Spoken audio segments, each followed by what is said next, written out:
What's up, everyone? Welcome back to the Saturday in Athens GA Podcast. My name is Marshall Barton, and today is a G-Day preview. It's been a minute since we've done one of these episodes, but we're back. G-Day is this Saturday, April 18th at 1 p.m. Georgia hasn't played Between the Hedges since November when it took on Charlotte, so I am very excited to be back Between the Hedges this Saturday. I know all of you are as well.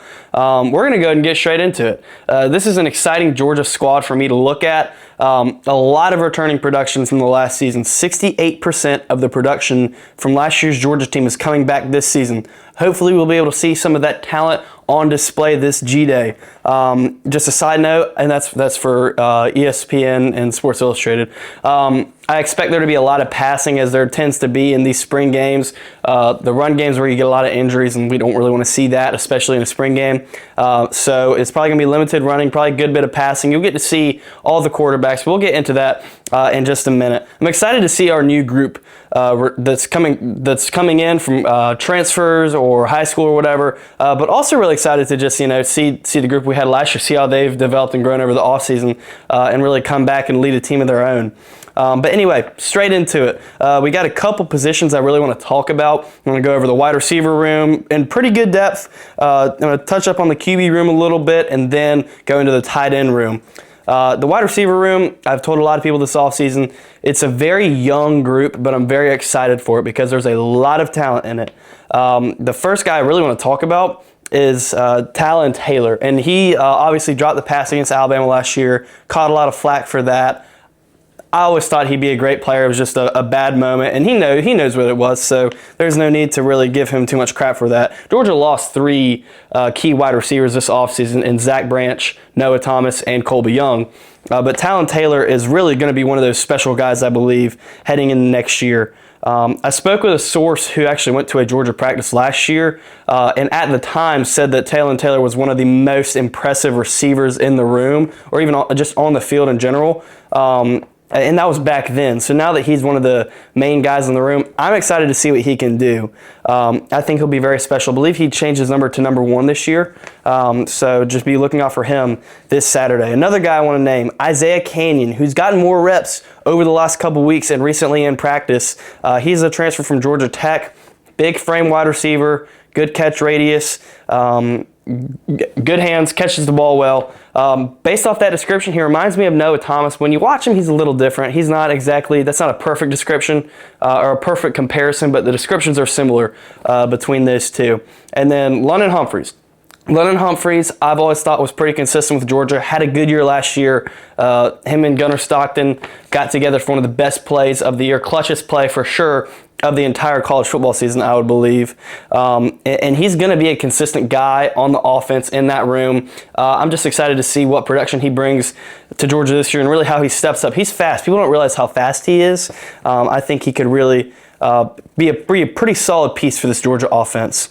But a guy who we've heard and seen about for quite some time now and doesn't get talked about a lot, or at least hadn't for a while, is Sakovi White-Helton. He had balled out the last 2 G-Day games. I was at both of those, and he was very impressive in both of them. Obviously, he had to sit behind some pretty good talent the past couple of years. Names to be named would be Zach Branch and Dom Lovett. So I'm excited that he's finally getting a shot. And you don't see a lot of players that really stick around like that with a team for that long anymore in college football. Especially, they're just sitting behind really good players. A lot of players like to go leave and get some money. I get good vibes with Sakovi White-Helton. He's not about that. He was actually asked about that, why he would stay with Georgia recently in a press conference, other than transferring to another team where he could surely play. And he was talking about his faith in Jesus, and just that's how he is as a person. And he really wanted to stick around and do well. I may add that clip in here somewhere, or on a clip in the Instagram video that I post. But I'm very excited to see what Sakovi White-Helton brings. He's just such a great teammate you'd want to have on that team, and obviously he's a very good player. So I'm excited to see what he can bring. Some other guys I want to quickly touch up on that I've heard good things about, but I wouldn't even put them in the same tier as the other guys so far. Thomas Blackshear, Craig Dandridge, Dallas Dickerson, CJ Wiley. I've heard some good things about them just recently. And I believe London Roldan was in there somewhere and got some props, but I'm not. I'm more sure about the other guys, really getting their flowers this offseason. But I'm very excited for that wide receiver room. Again, if I had to really sum it up what it is, it's a group that is very young but is very good, and I'm excited to see them. It's not a group of concern. It's just a question that needs to be answered for me. It's not quite something I'm worried about at all. I think they'll be great. And I heard somebody from this past scrimmage or past practice recently talk about how great the catching was, how well they just were consistent in catching the football. Obviously, that's what you need as a wide receiver. So I'm excited to see them. But moving on, we've got the QB room. Obviously, this is Gunnar Stockton's team. Nobody's sitting here trying to say otherwise, or at least I would think that's pretty far-fetched for someone to say that. But the top three guys in this room, I would feel comfortable with leading the team. You've got Ryan Puglisi right there at number 2, who I think has an NFL arm and will be playing on Sundays for sure. And he'll stick around with Georgia. He has already, and that's so cool to see. But Ryan Montgomery is also a very solid quarterback, and I'm excited to see what he could do. If he gets his shot, if he sticks around to get his shot. I could see it going Gunnar next year, or this upcoming season, then Puglisi the next year, and then Ryan Montgomery the next year or two. That might be flipped around a little bit with Puglisi and Ryan Montgomery. Montgomery's too good for me to think he would just sit around and wait, and he knows he's not. I would expect he knows he's probably not going to get time for a couple years. So I don't know why he'd be sitting around if he didn't already know that and just wanted to wait his turn.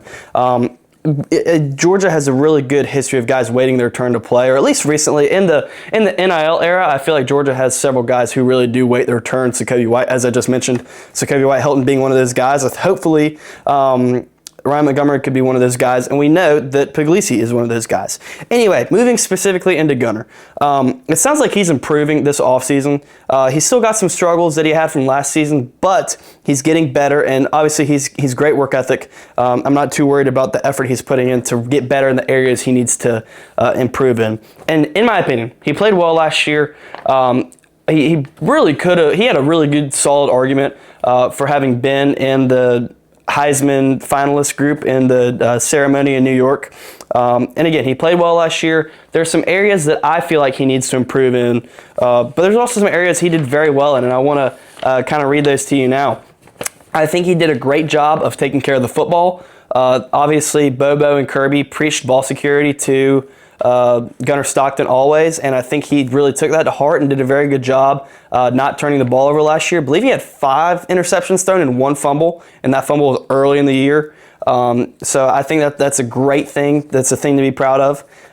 He's a great runner, great scrambler. He could always pick up some yards on the ground for you. You saw it against Ole Miss in that first game, the touchdown, the read option he took to the house, and he just zoomed past that Ole Miss defense. So I'm excited to see how he even develops as a runner, although he's pretty good there already. He's an accurate quarterback. He makes the throws. He's a great leader. He's not afraid of contact. We know that, obviously. And I feel that he's just a very clutch football player. There's not really many players in college football, if any, I would say I want the ball in his hands late in the game to lead me to a win, at least in this upcoming season. So Gunnar's a very clutch player. I feel confident with him as our quarterback. There are some areas still that he needs to improve in. And it might sound like a broken record saying this. You've probably heard other people say this. But based off what I've seen, I think he needs to get better with throwing over the middle. And it's not even the accuracy over the middle. It's just sometimes he misses guys over the middle. And I do wish that we could really get him more comfortable with throwing passes over the middle of the field and between the hashes. I also think he should take some more deep shots, some deep passes, right? He's very accurate downfield. He's one of the best deep throwers I've seen in a while at Georgia. He just doesn't do it as often as I wish he would. And then this last part I have is, it's not my own words, but it's a great point. It's throwing guys open. Sometimes he takes too long to see guys be open, and as he sees them get open, he throws it. But where he could really improve this season is saying, hey, this guy's about to be open. Let me go ahead and throw it to where it needs to be and throw him to the open area. If he improves with that, then he'll probably be in New York, in my opinion. But again, these are really pretty specific critiques. I think he's a great player. I think he's a good player. He played well last year. And if he improves in these areas, Georgia's going to have a great year. Even if he plays the same as he did last year, I think Georgia's still going to have a great year. And I love Gunnar, and I want to see him do well. Back to Puglisi, though. Puglisi, as I said, has an elite arm, has an NFL arm. Excited to see him get his turn. It's not his turn yet. And as I said, I'm not really sure what that quarterback room is going to look like over the next couple of years. I can make some guesses, but there's just no telling. I do think we have a pretty good trend of quarterbacks waiting their turn, at least recently, but we'll see. We don't really know for sure. Anyway, that's all I got for quarterbacks. I'm going to move on to the tight end room now. And the tight end room has always been a strong unit for the University of Georgia football team. And we've got a lot of great guys this year. This is probably the best room I've seen since we lost Brock Bowers, which was not that long ago, but it's a great room. So Lawson Lucky will be the pretty much consensus number one. He'll have a great year. He didn't really get many touches last year, but when he did, he was great with it. I think that correlates back to, I think Gunner needs to get better with throwing over the middle of the field. But when Lawson Lucky got the football, he was great. He had that 3-touchdown game against Ole Miss, which was incredible. And I think he's a great route runner. I think he's a great blocker. You know, people always would say who's better, Delp or Lucky. I think they're very similar. I know most people would probably say Lucky, but I think again it all comes down to we didn't give them enough touches. We didn't give the tight end room enough looks and touches last year, and I hope we improve with that this year, especially with how great this tight end room is. Next guy I want to talk about, Elias Williams. He's probably the one I look most forward to in this room. Not to say he'll have the biggest production or he's even the most refined, polished, best player in the room, but his catch radius is incredible. We all saw that catch he had against Mississippi State. The dude can go up and get the football. I'm excited to see what he can do on plays where we really need to convert on a first down and we've got a good matchup, a one-on-one matchup. See him go snatch the football out of the air. He's athletic, great blocker. He's a tank. I'm very excited to see Elias Williams this year for Georgia. Ethan Barber, I wrote this on here and I kind of changed the wording a little bit. He'll be one of the, if not the most consistent player on the offense. He started early in his career. He played a lot of time early in games in those first 2 games before he had the horrific injury against Austin Peay. He came back. If you saw that injury and someone told you at that moment, hey, he's going to be back in 3-4 months, you'd think that person was crazy. But guess what? He was back in 4 months, and he played early in that Ole Miss game. So he played a lot of fullback. He got in there, tight end, wing back some. So I'm excited to see what he can do. Very versatile player. He's one of the most versatile, maybe the most tight end that we have in the room on the team. I'm excited to see him really get his chance this year. Jaden Nordell's less talked about just because of how stacked the room is, but I'm excited to see what impact he makes this year. He's a very large human. He's 6'4", 240. I heard he made some pretty good contested catches, deep catches, pretty recently in practice. I've also heard that he's had just a large improvement over the last season. He came in as a 4-star a year or two ago. Again, I think he could be a very good, consistent piece for this offense. Really good blocker. If he can just stick with it, he'll be a great player in my opinion. And then probably the one freshman that's maybe gotten the most attention this offseason has been Caden Prothro, right? Caden Prothro is a freshman again, and the way people really talk about him is the closest guy we've had to Bowers, in my opinion, based off the descriptions. He had 61 receiving touchdowns in high school, which set the GHSA record. He's 6'6", 230. I've seen a couple highlights of him. The dude is amazing. I think we'll see him in games a good bit, maybe split him out wide because I think he's still getting there as a blocker. But obviously, if we've heard this many great things about him, he'll get it figured out. He's got great coaches around him. He's got the greatest tight end coach that I can think of in Todd Hartley. So I'm excited to see the progression he makes as a blocker and then just as a player in general. Can't wait to see him get touches this year. He'll be great wearing the red and black. And that's all I have for the positions for the football breakdown. As always, I like to end these with a faith note, a scripture note, a word of encouragement. I haven't really been doing as many of these podcast episodes lately. A lot of stuff goes on in the off, or not really in the off season, but just kind of it gets tough to be consistent with content, and then also this account is not everything that I do or everything that I own. But anyway, I love bringing this to you, and and I'll never back down from sharing my faith on the channel, on the platform, on Saturday in Athens. I don't like to really get into too many personal things, but faith is one of them that I will, because I believe it's important and it needs to be discussed. But here we go. My topic that I want to talk about for today is one that really I feel like is a trend in our world right now, and has been for some time, but it's false teaching. I mean, it's always been around, but I feel like it's gotten so much worse recently. Unfortunately, I feel that a lot of people today like to take the truth of the Bible and twist it for what they want to hear, or they deny the truth of the Bible, or they just simply make up their own truth. I'm not saying that I haven't been guilty of this before, because I'm almost preaching, preaching at myself here. But some great verses for this specific topic of false teaching. It's 2 Timothy chapter 4, verses 1 through 5. It's a lot, and I've gone back to it a lot, but I'm going to pull it up real quick, and I want to read it to you guys because I think it's so important and so applicable. I'm actually not going to read the whole thing, but I'll read a couple parts of it. And this is it. This starts in verse 3. For the time will come when people will not tolerate sound doctrine, but according to their own desires will multiply teachers for themselves, because they have an itch to hear what they want to hear. They will turn away from hearing the truth and will turn aside to myths. But as for you, exercise self-control in everything, endure hardship, do the work of an evangelist, and fulfill your ministry. There's another part up here that I really like. Preach the word, be ready in season and out of season. And I think this is great, some great verses right here. And what I take away from it, what I think this is, or why I think that we struggle with this as a society now, is we've gotten to a place where we're afraid to call things like they are, but we're also afraid of offending people, right?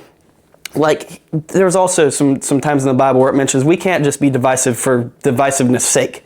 But if the truth is divisive and people don't want to hear it, it doesn't really matter. It's still the loving thing and the kind thing and the true thing to preach the truth, obviously. And people want to stay comfortable. People don't want to be in conflict with others, whether it's their friends or family or whatever.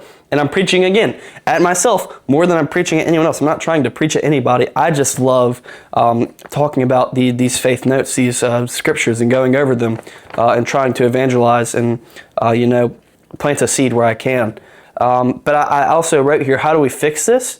I think it's bad to be judgmental in the sense of critiquing every single wrong thing or wrongdoing or flaw that someone has.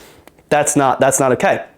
But there is a time where you have to righteously and kindly, with grace, but also truthfully, call out sin. You have to call out unrighteousness and wrongdoing, but you have to always do it with truth and grace. Thank you all for listening to the Saturday in Athens GA podcast. G-Day, obviously right around the corner. Very excited for it. Hopefully I'll see you there. Go Dogs. God bless.